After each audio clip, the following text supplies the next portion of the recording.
अस्सलाम वालेकुम। ये इस्लामियत की गाइड है क्लास फर्स्ट साइंस, कॉमर्स और आर्ट्स वाले स्टूडेंट के लिए। इसके राइटर जो हैं प्रोफेसर मोहम्मद इनायत हैं और इसके पब्लिशर जो हैं वो मकतब फ़रीदी वाले हैं। ठीक है, इसकी प्राइस के लिए आप हमारी वेबसाइट में देख लेना। हमारी वेबसाइट का लिंक जो नीचे डिस्क्रिप्शन में मौजूद है, अली बुक डिपो के नाम से हमारी वेबसाइट है। ठीक है, अच्छा ये इसका इंडेक्स है, इसका कंटेंट है, आप इसको पॉज करके देख लेना। अच्छा, हो सकता है आपको रिजल्ट साफ नज़र ना आ रहा हो तो यहाँ सेटिंग में जाके क्वालिटी को 720 कर देंगे, फिर आपको साफ रिजल्ट नज़र आएगा इसका। ठीक है, ये तमाम टॉपिक्स हैं जो इसमें कवर किए हुए हैं, तो आप इसको पॉज करके देख लेना।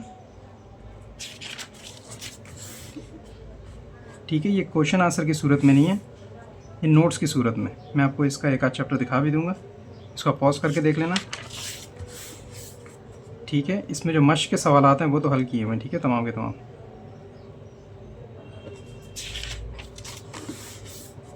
ठीक है, इसको आप पॉज करके देख लेना। एक चैप्टर भी मैं आपको दिखा देता हूँ इसका।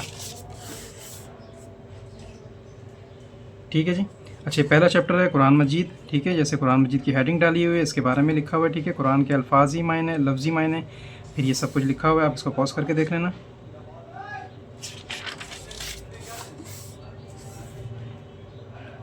ठीक है, अगर आपको मैटर पसंद आता है तो आप करीबी बुक स्टॉल से बाय कर सकते हैं। इसके अलावा आप हमारी वेबसाइट पे भी ऑर्डर दे सकते हैं, और अगर इजीली हो सके हमारे चैनल सब्सक्राइब कर दें ताकि हम और भी एजुकेशन न्यूज़ डालते रहते हैं, इससे आपको फ़ायदा होगा। ठीक है, अच्छा इसमें टोटल नंबर ऑफ़ पेजेस जो हैं वो हैं 254। ठीक है जी, खुदा हाफिज़।